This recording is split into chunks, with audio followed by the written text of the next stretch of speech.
तो last part में हमने देखा था कि उनका सूडो प्रैक्टिशनर एग्जाम शुरू हो गया था, लेकिन उसी बीच उस एरिया में हाउ भाई का अंकल एक गोल्डन क्रो का एग रख जाता है, जो बड़ा होकर एक खतरनाक बीच में बदल जाता है। तभी मैक्स गलती से उस क्रो के पास आ जाता है। अब आगे तो इस पार्ट की शुरुआत में पिछला इंस्ट्रक्टर एग्जाम रोकने को कहता है, पर डायरेक्टर इसके लिए मना कर देता है, क्योंकि उसका मानना था कि ये गोल्डन क्रो हाल ही में अंडे से बाहर आया है, इसलिए इसका लेवल भी कम होगा, तो कैंडिडेट्स को इससे बचने का तरीका मालूम होना चाहिए। इस तरफ हम मैक्स को देखते हैं, जो उस गोल्डन क्रो को देखकर उस पे अटैक करता है, लेकिन वो गोल्डन क्रो मैक्स को पीछे फेंक देता है। तो मैक्स उस क्रो की ओर अपनी स्वॉर्ड फेंकता है, लेकिन वो क्रो स्वॉर्ड से बच जाता है। तो मैक्स चालाकी से उस क्रो को मलबे में दबाकर उसका सर काट देता है। ये देखकर इंस्ट्रक्टर डायरेक्टर से कहता है कि अच्छा हुआ मैक्स ने सही समय पर अपनी तलवार फिर से उठा ली, नहीं तो उसे कुछ भी हो सकता था। ये सुन के डायरेक्टर वीडियो को ध्यान से देखता है और उसे पता चलता है कि मैक्स ने जानबूझकर अपनी स्पिरिचुअल पावर का इस्तेमाल करके स्वॉर्ड को साइड करा था, ताकि वो उस बर्ड को आराम से पीछे से मार सके। आगे वो सभी कैंडिडेट्स वहाँ से बाहर आ जाते हैं, जहाँ उनमें से बहुत सारे कैंडिडेट्स घायल हो गए थे। अब एग्जामिनर रिजल्ट अनाउंस करता है, जिसमें वो बंदा जिसने मैक्स को चैलेंज करा था मैक्स से ज्यादा ईयर लेके आया था। ये जानकर मैक्स थोड़ा निराश हो जाता है, लेकिन उसे इस बात की खुशी भी थी कि वो एक सूडो प्रैक्टिशनर बन गया। आगे मैक्स घर पहुँच के ये बात अपने पेरेंट्स को भी बता देता है, जिसे सुनकर वो लोग बहुत खुश हो जाते हैं। अगले दिन मैक्स विज्ञान हॉल जाता है, जहाँ उसे एक रोबो गर्ल मिलती है और उसे कहती है कि मैं आपकी पर्सनल असिस्टेंट हूँ और आप चाहे तो मुझसे विज्ञान हॉल या किसी प्रैक्टिशनर के बारे में कोई भी इंफॉर्मेशन ले सकते हैं। ये सुन के मैक्स उससे स्पिरिचुअल मास्टर के बारे में पूछता है, जिसपे रोबो गर्ल मैक्स को बताती है कि स्पिरिचुअल मास्टर दो तरीके के होते हैं। पहले वो स्पिरिचुअल मास्टर जो किसी भी वेपन को बिना टच किए कंट्रोल कर सकते हैं, और दूसरे वो मास्टर जो अपोनेंट के माइंड पर अटैक करते हैं। इसके बाद मैक्स रोबो गर्ल से टेक्निक बुक्स दिखाने को कहता है, क्योंकि वो उन्हें खरीदना चाहता था, पर वो उनके प्राइस देखकर हैरान हो जाता है, क्योंकि वो बहुत ज्यादा थे। जिसपे रोबो गर्ल उसे बताती है कि आप इन टेक्निक बुक्स को अपने लेवल के अकॉर्डिंग भी खरीद सकते हो, जिसके बाद आपको ये सस्ती मिलेंगी, क्योंकि इस दुनिया के टॉप प्रैक्टिशनर जिसका नाम हॉन्ग है, उसकी टेक्निक बुक्स के सामने इन टेक्निक बुक्स का प्राइस तो कुछ भी नहीं है। ये सुन के मैक्स हॉन्ग के बारे में सोचता है और उसे समझ आता है कि अगर उसे हॉन्ग से आगे निकलना है तो उसे उन टेक्निक्स पर फोकस करना चाहिए जिनमें वो अच्छा है। इसलिए मैक्स 9 टायर स्वॉर्ड्स टेक्निक खरीद लेता है, जिसपे वो रोबो गर्ल मैक्स से पूछती है कि क्या आपको और कुछ भी खरीदना है। तो मैक्स उसे वेपन्स दिखाने को कहता है, लेकिन वो इन्हें नहीं खरीद सकता था, क्योंकि उनका प्राइस मैक्स के बजट के आसपास भी नहीं था। आगे मैक्स जब घर पे होता है, तब चेंगू नाम का एडवांस प्रैक्टिशनर मैक्स को उसकी टेक्निक बुक्स डिलीवर करने आता है, जिससे मैक्स उससे पूछता है कि आप यहाँ खुद क्यों आए, आप चाहे तो किसी को भी भेज सकते थे। तो वो एडवांस प्रैक्टिशनर मैक्स को बताता है कि ऐसी बुक्स बहुत ज्यादा स्पेशल होती हैं, जिन्हें सभी लोग पाना चाहते हैं, इसलिए हम विज्ञान हॉल के लोग किसी पे विश्वास नहीं करते।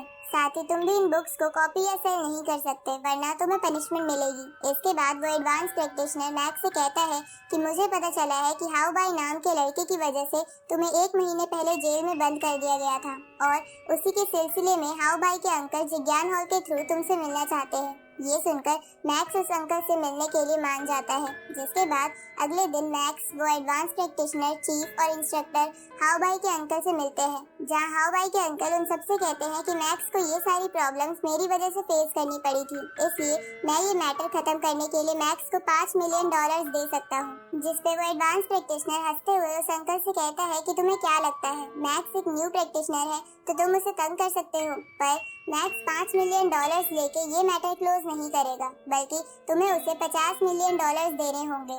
साथ ही हाउ भाई अपने घुटनों पे गिर के मैक्स के फादर से माफी मांगेगा। ये सुन के वो अंकल एडवांस प्रैक्टिशनर यानी चेंगू से कहता है कि मैं पैसे तो दे दूंगा, पर हाउ भाई माफी नहीं मांगेगा।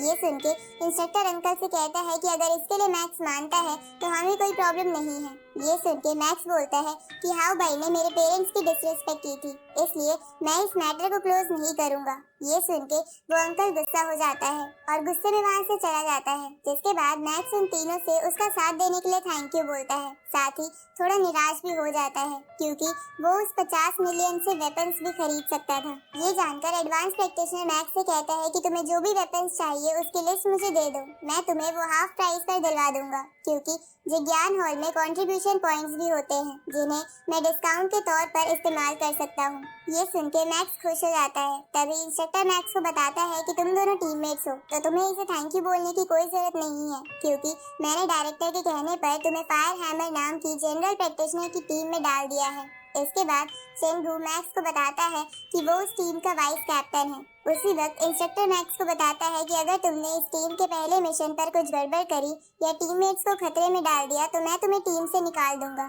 इधर उस अंकल को समझ नहीं आता कि मैक्स गोल्डन क्रो से कैसे बच गया, पर फिर भी वो मैक्स को रास्ते से हटाने का सोचते हैं। अब रात को मैक्स को बुरा सपना आता है कि उसे और उसकी फायर हैमर टीम के मेंबर्स को किसी ने मार दिया है, पर मैक्स इस बात पर ध्यान नहीं देता और सुबह होने पर आर्मर पहन के चेंगू के साथ फायर हैमर टीम के बाकी मेंबर्स के पास आ जाता है, क्योंकि उन्हें एक असाइनमेंट मिला था।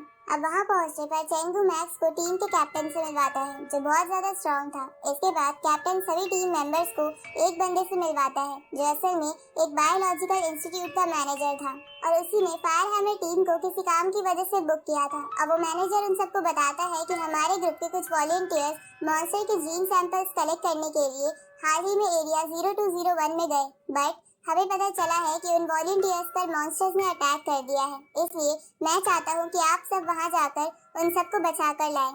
ये सुनकर वो सब इस असाइनमेंट के लिए मान जाते हैं और उस एरिया 0201 की तरफ निकल जाते हैं। इधर हम देखते हैं कि उन वॉलंटियर्स में ईवा भी थी, जो मॉन्स्टर से बच के इधर उधर भाग रही थी। आगे फायर हैमर टीम भी उस एरिया की तरफ आ रही थी, पर तभी उन्हें मॉन्स्टर्स घेर लेते हैं, जिसे देखकर वो सब सावधान हो जाते हैं। लेकिन उसी वक्त वहाँ पर एक बड़ा पिग बीस्ट आकर मैक्स को दूर फेंक देता है। साथ ही उस पिग बीस्ट को देखकर बाकी मॉन्स्टर्स भाग जाते हैं। तभी मैक्स फिर से खड़ा होकर उस पिग के अंदर अपनी स्वॉर्ड घुसा देता है, पर इससे वो पिग नहीं मरता। तो मैक्स अपनी स्वॉर्ड वापस निकालकर उस पिग पे उसी स्वॉर्ड टेक्निक का इस्तेमाल करता है जिसे उसने हाल ही में सीखा था, जिसकी वजह से वो पिग मर जाता है। ये देखकर कैप्टन मैक्स की तारीफ करता है, क्योंकि उसने एक एफ क्लास मॉन्स्टर को इतनी आसानी से मार दिया था। उसी वक्त वो मैनेजर उन सबको उन वॉलंटियर्स की पिक भेजता है, जिसमें ईवा भी थी। तो मैक्स ईवा को देखकर चौंक जाता है। तभी एक टीम मेंबर को एक साउंड डिवाइस मिलता है, जिससे मॉन्स्टर्स को अट्रैक्ट किया जाता था। अब इस डिवाइस को देखकर वो लोग समझ जाते हैं कि किसी ने जानबूझकर ये डिवाइस वॉलंटियर्स के आसपास लगाया था, ताकि वो लोग मॉन्स्टर्स को एक जगह इकट्ठा कर सके और बाद में उनका शिकार कर सके। अब ये जानकर चेंगू को गुस्सा आता है कि ऐसा कौन कर सकता है, पर वो लोग उनके बारे में नहीं जानते थे, इसलिए वो लोग सावधानी से आगे बढ़ने लगते हैं। इस तरफ हम टीम टाइगर को देखते हैं, जो वही टीम थी जो वॉलंटियर्स को सहारा बनाकर मॉन्स्टर्स को हंट कर रही थी। इसलिए ईवा उन लोगों से बच के इधर उधर छुप रही थी। दूसरी तरफ फायर हैमर टीम उस एरिया 0201 के मेन एंट्रेंस पर आ जाती है, जहाँ से वो एरिया एक्चुअल में शुरू होता था। तभी उन्हें वो अंकल और उसका एक टीममेट दिखता है, क्योंकि वो दोनों टाइगर टीम में थे। अब उन्हें देखकर चेंगू ताना देते हुए अंकल से पूछता है कि हाउ भाई कैसा है, क्योंकि हाउ भाई को पुलिस ने अरेस्ट कर लिया था, जिस पर वो अंकल कुछ नहीं कहता, पर वो समझ आता है कि वो लोग उस एरिया में वॉलंटियर्स को बचाने जा रहे हैं। इसलिए वो ये बात अपने कैप्टन को इन्फॉर्म कर देता है। आगे वो लोग उस एरिया में पहुंच जाते हैं, जिन्हें वो टाइगर टीम भी देख लेती है।